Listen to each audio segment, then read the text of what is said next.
ನಮಗ ಋಷಭಲಿಂಗ ಮಹಾಸ್ವಾಮಿಗಳವರು ಪರಿಚಯ ಇದ್ದು 30 ವರ್ಷ ಆಯ್ತು. ಅಷ್ಟಕ್ಕಷ್ಟ ಪರಿಚಯ ಇತ್ತು. ಆದ್ರೆ 30 ವರ್ಷದಿಂದ ನಾವು ಅವ್ರನ್ನ ತಿಳ್ಕೊಂಡಿದ್ದೇ ಬೇರೆ. ಇವತ್ತ ಬಂಧನಾಳಕ್ಕೆ ನಾವು ಬರಬೇಕಾದ್ರ 3 ಕಿಲೋಮೀಟರ್ದ ಆಚೆ ಕಡೆ ವಾಹನಗಳು ನಿಂತಾವು. ಒಂದು ರಸ್ತಾದೊಳಗ ಮುಂದೆ ಯಾವ್ಯಾವ ರಸ್ತಾದಾಗ ಎಲ್ಲೆಲ್ಲಿ ನಿಂತಾವೋ ನಮಗ್ ಗೊತ್ತಿಲ್ಲ. ಈ ತಾಂಬಾ ರೋಡ್ನೊಳಗೆ 3 ಕಿಲೋಮೀಟರ್ ಹೊಲದಲ್ಲಿ ಅಲ್ಲೆಲ್ಲಿ ವಾಹನಗಳು ನಿಲ್ಲಿಸಿದಾವೆ. ಆ ಎಲ್ಲದನ್ನ ನೋಡ್ಕೊಂಡು ಈ ವೇದಿಕೆಗೆ ಬಂದಾಗ ನಿಜವಾಗ್ಲೂ ಕೂಡ ಬಂಧನಾಳದ ಸದ್ಯದ ಪೀಠಾಧಿಪತಿಗಳ ವಿರಾಟ ದರ್ಶನ ಅಂತಕ್ಕಂಥದ್ದು ನಮಗಾಯ್ತು ಅನ್ನೋದನ್ನ ಭಾವ ತುಂಬಿ ಹೇಳಲಿಕ್ಕೆ ಬಯಸ್ತೇವೆ. ಬಹುಶಃ ಕರ್ನಾಟಕದ ಇತಿಹಾಸದಲ್ಲಿ ಸಾವಿರಾರು ಮಠಗಳಿಗೆ ಉತ್ತರಾಧಿಕಾರಿಗಳ ಆಯ್ಕೆಯನ್ನ ನಾವು ನೋಡಿದ್ದೇವೆ 35 ವರ್ಷದಲ್ಲಿ. ಅದರಲ್ಲಿ ನಾವೇ ಸ್ವತಃ 100 ಮಠಗಳಿಗೆ ಮರಿಗಳನ್ನ ಮಾಡಿದ್ದೇವೆ. ಅದರಾಗ ಒಂದು 50 ಮರಿಗಳು ನಮ್ಮ ಹತ್ರ ಕಲ್ತು ತಯಾರಾದವರು ಕೂಡ ಇದ್ದಾರೆ.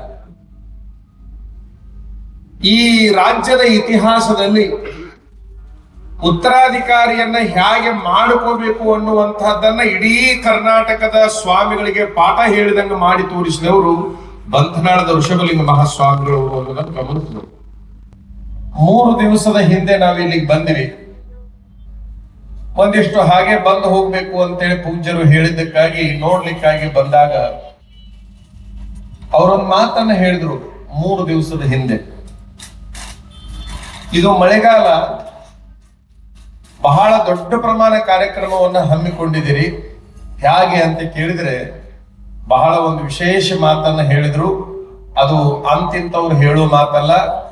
ನನ್ನ ಉತ್ತರಾಧಿಕಾರಿಯ ಪುರಪ್ರವೇಶ ಆಗೋ ತನಕ ಮಳೆರಾಯನ ಕಾಟ ನನಗಾಗ್ಲಿಕ್ಕೆ ಸಾಧ್ಯವೇ ಇಲ್ಲ ಅನ್ನುವಂತಹ ಮಾತನ್ನು ಅವ್ರು ನಮ್ಗೆ ಹೇಳಿದ್ರು. ಈಗ ಒಂದು ತಾಸಿನ ಹಿಂದೆ ನೀವು ನೋಡಿರ್ಬೋದು, ಲಕ್ಷ್ಯ ಕೊಟ್ಟಿರ್ಬೋದು, ಮೋಡ ತುಂಬ ಹರಿದು ಬಂದಂಗ ಆಯ್ತು. ಹಿಂಗೆ ಅವ್ರಿಗೆ ನಾವು ಮೋಡ ತೋರಿಸಿದ್ವಿ, ನೋಡ್ರಿ ಮಳಿ ಒಟ್ಟ ಸಾಧ್ಯ ಇಲ್ಲ ಅಂತಂದ್ರಿ, ತುಂಬಿ ತೇಲಕತ್ತೈತಿ ನೋಡ್ರಿ ಮೋಡ ಅಂತ ನಾವಂದ್ವಿ. ಈಗೂ ಸವಾಲ ಐತಂದು ಈ ಕಾರ್ಯಕ್ರಮ ಮುಗಿದು ಭಕ್ತರೆಲ್ಲರೂ ಚಂದ ಪ್ರಸಾದ ಮಾಡೋ ತನಕ ಯಾವುದೂ ತೊಂದರೆ ಆಗೋದಿಲ್ಲ ಅನ್ನುವಂತ ಮಾತನ್ನ ಅವ್ರು ಹೇಳ್ತಾ ಇದ್ರು. ಅವಾಗ ನಮಗ್ ಮತ್ತೊಂದು ಗೊತ್ತಾಯ್ತು, ಅವ್ರ ವಾಣಿಯಲ್ಲಿನೂ ಕೂಡ ಅದ್ಭುತವಾದ ಶಕ್ತಿ ಇದೆ ಅಂತ ಗೊತ್ತಾಯ್ತು.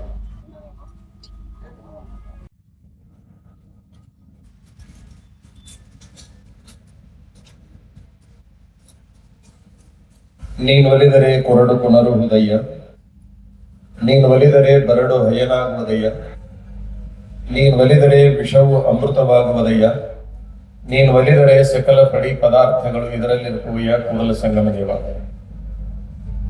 ಕೊರಡು ಕೊನರುಹುದು, ಬಲು ಬರಡು ಹಯನಾಗುವುದು, ಕುರುಡಂಗೆ ಕಣ್ಣು ಬಹುದು, ನಿನ್ನೊಲುಮೆಯಿಂದರಿದೆ ನೈ ಗುರುವೇ ಕೃಪೆಯಾಗ. ಬಸವಾದಿ ಶರಣರನ್ನ, ಶಿರಹಟ್ಟಿ ಮಹಾಪೀಠದ ಕರ್ತೃ ಜಗದ್ಗುರು ಫಕೀರೇಶ್ವರರನ್ನ, ಈ ಬಂಧನಾಳದ ಮಹಾಪೀಠದ ಕರ್ತೃ ಋಷಭಲಿಂಗೇಶ್ವರರನ್ನ, ಬಹುಶಃ 3 ರಾಜ್ಯಗಳನ್ನ ಒಂದು ಮಾಡಿರುವಂತಹ ಬಂಧನಾಳದ ಲಿಂಗೈಕ್ಯ ಸಂಗನ ಬಸವ ಮಹಾಶಿವಯೋಗಿಗಳನ್ನ ಸ್ಮರಣೆ ಮಾಡಿ, ಆ ಸಂಗನ ಬಸವ ಮಹಾಶಿವಯೋಗಿಗಳ ಮಹಾಪೀಠವನ್ನ ಅಲಂಕರಿಸಿ, ಬಹುಶಃ 71ನೇ ಇಸ್ವಿಯಲ್ಲಿ ಪಟ್ಟಾಧಿಕಾರವನ್ನು ಹೊಂದಿ ಇಲ್ಲಿಯವರೆಗೆ ಇನ್ನು ಮುಂದೂ ಕೂಡ ಈ ಮಠದ ಪರಂಪರೆಯನ್ನ ಅದ್ಭುತ ರೀತಿಯಲ್ಲಿ ಮುನ್ನಡೆಸಿಕೊಂಡು ಬಂದಿರುವಂತಹ ಶ್ರೀಮನ್ನಿರಂಜನ ಪ್ರಣವ ಸ್ವರೂಪ ಡಾಕ್ಟರ್ ಋಷಭಲಿಂಗ ಮಹಾಸ್ವಾಮಿಗಳವರಲ್ಲಿ ಪ್ರಣಾಮಗಳನ್ನು ಸಲ್ಲಿಸಿ, ಯರನಾಳದ ಮತ್ತು ಸಿಂದಗಿ ಸಾರಂಗ ಮಠದ, ಅಚಲೇರಿಯ, ಬೀಳಗಿಯ, ಕೇಳಗಿಯ, ನಮ್ಮ ಗೋಳಸರದ, ನಮ್ಮ ಮಸಬನಾಳದ, ನಮ್ಮ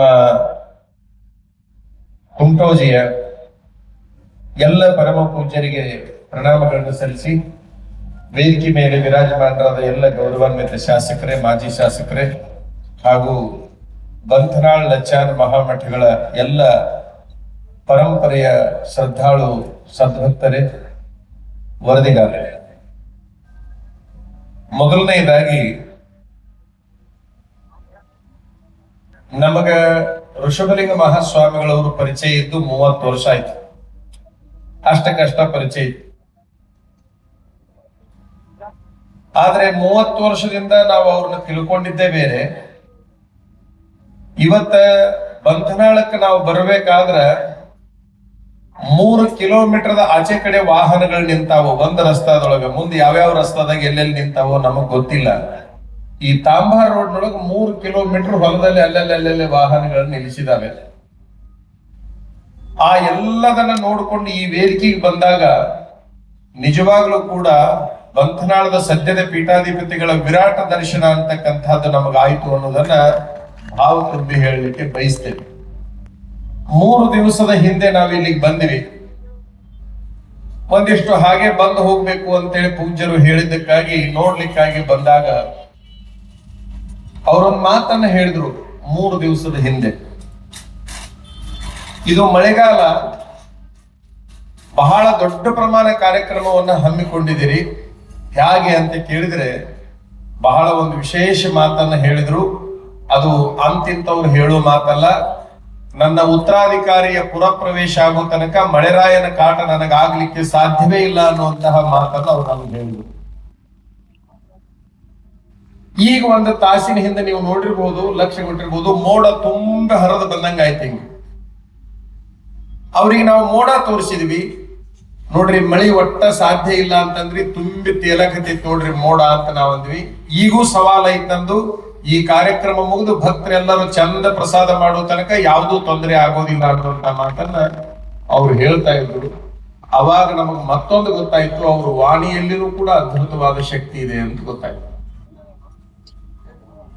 ಬಹುಶಃ ಕರ್ನಾಟಕದ ಇತಿಹಾಸದಲ್ಲಿ ಸಾವಿರಾರು ಮಠಗಳಿಗೆ ಉತ್ತರಾಧಿಕಾರಿಗಳ ಆಯ್ಕೆಯನ್ನ ನಾವು ನೋಡಿದ್ದೇವೆ 35 ವರ್ಷದಲ್ಲಿ.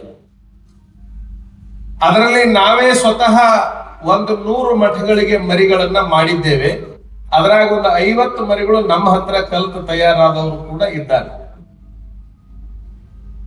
ಈ ರಾಜ್ಯದ ಇತಿಹಾಸದಲ್ಲಿ ಉತ್ತರಾಧಿಕಾರಿಯನ್ನ ಹೇಗೆ ಮಾಡಿಕೋಬೇಕು ಅನ್ನುವಂತಹದ್ದನ್ನ ಇಡೀ ಕರ್ನಾಟಕದ ಸ್ವಾಮಿಗಳಿಗೆ ಪಾಠ ಹೇಳಿದಂಗ ಮಾಡಿ ತೋರಿಸಿದವರು ಬಂಧನಾಳದ ಋಷಭಲಿಂಗ ಮಹಾಸ್ವಾಮಿಗಳು ಅನ್ನೋದನ್ನು ಗಮನಿಸಿದರು.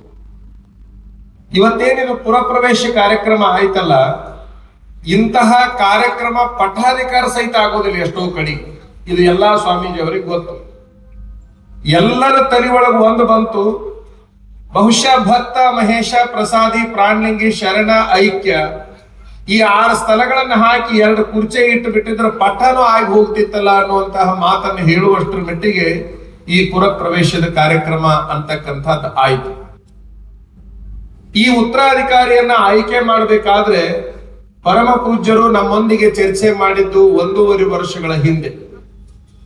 1.5 ವರ್ಷದ ಹಿಂದೆ ನಮ್ಮೊಂದಿಗೆ ಅವ್ರ ಮಾತುಕತೆಗಳು ನಡೆದು ನಾವಿಬ್ರು ಮೊದಲನೆಯದಾಗಿ ಒಂದು ದೇವಸ್ಥಾನದ ಎದುರಿಗೆ ಕುಳಿತುಕೊಂಡಿದ್ವಿ.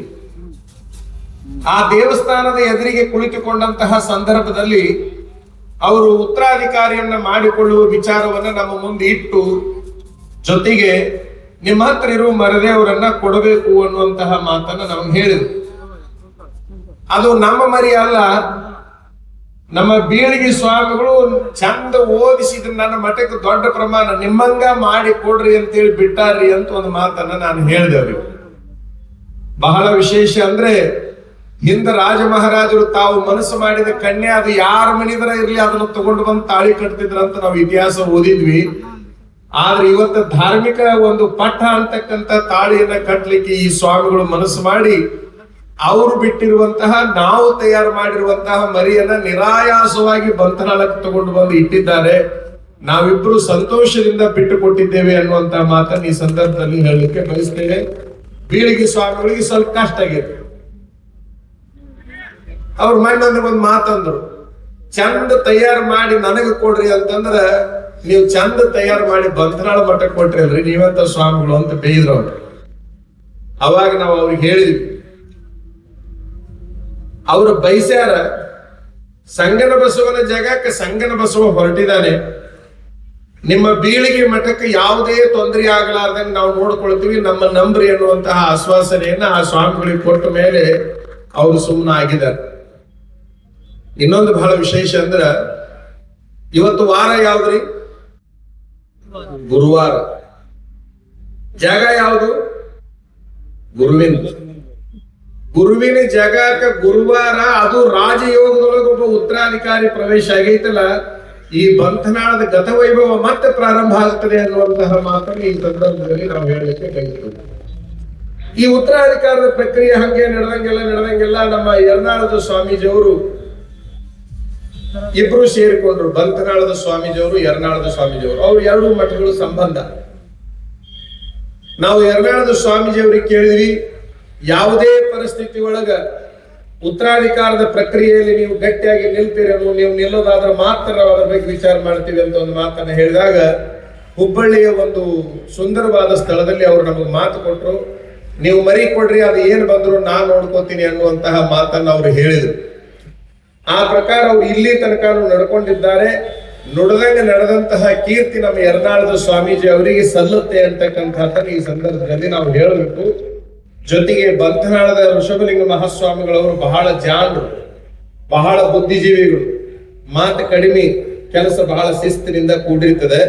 ಯಾರ್ಯಾರಿಗೆ ಏನೇನು ಜವಾಬ್ದಾರಿ ಕೊಡ್ಬೇಕು ಅದನ್ನು ಕೊಡುವಂತ ಕೆಲಸವನ್ನು ಅವರು ಮಾಡಿ ಉತ್ತರಾಧಿಕಾರಿಗೆ ಮಠದ ಪರಂಪರೆಯ ಮಾರ್ಗದರ್ಶನವನ್ನು ಮಾಡಬೇಕು, ಪಟ್ಟಾಧಿಕಾರವನ್ನು ಮಾಡ್ಬೇಕಂತೇಳಿ ಅದು ಏನು ಉತ್ತರಾಧಿಕಾರ ಪತ್ರ ಮಾಡಿದ್ದಾರೆ ಆ ಪತ್ರದಲ್ಲಿ ಆ ಷರತ್ತನ್ನ ಹಾಕಿ ಯರ್ನಾಳದ ಸ್ವಾಮೀಜಿಯವರ ಕೈಯಾಗ ತಾವು ಮಾಡಿಕೊಂಡಿರುವಂತಹ ಮರಿದೇವರನ್ನ ಕೊಟ್ಟಿದ್ದಾರೆ.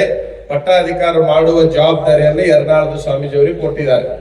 ಯರ್ನಾಳದ ಸ್ವಾಮೀಜಿಯವರಿಗೆ ನಾವೊಂದೇನು ಹೇಳಕ್ ಬಯಸ್ತೀವಿ ಅಂದ್ರೆ, ಬಂಧನಾಳ ಭಕ್ತರ ತಾಕತ್ತು ಈ ರೀತಿ ಐತೆ ಅನ್ನೋದು ಗೊತ್ತಾದ ಮೇಲೆ ನಮ್ಮ ಬಂಧನಾಳ ಮಠದ ಸಂಗನಬಸವ ದೇವರ ಪಟ್ಟಾಧಿಕಾರಿ ಹೆಂಗಾಗ್ಬೇಕಂದ್ರೆ, ಕರ್ನಾಟಕದ ಇತಿಹಾಸದಲ್ಲಿ ಹಿಂದೆ ಯಾವ ಪಟ್ಟಾಗಿಲ್ಲ, ಮುಂದೆ ಯಾವ ಆಗ್ಲಿಕ್ಕೆ ಸಾಧ್ಯ ಇಲ್ಲ ಅನ್ನುವಂತಹ ಒಂದು ಬಹುದೊಡ್ಡ ಇತಿಹಾಸ ನಿರ್ಮಾಣ ಆಗುವಂಗ ಇಲ್ಲಿ ಪಟ್ಟ ಆಗತ್ತೆ ಅನ್ನೋದ್ರೊಳಗೆ ಎರಡು ಮಾತೇ ಇಲ್ಲ ಅನ್ನುವಂಥದ್ದನ್ನ ನೋಡಿದ್ರೆ ನಮಗ್ ಗೊತ್ತಾಗತ್ತೆ ಅಂತಕ್ಕಂಥದ್ದು.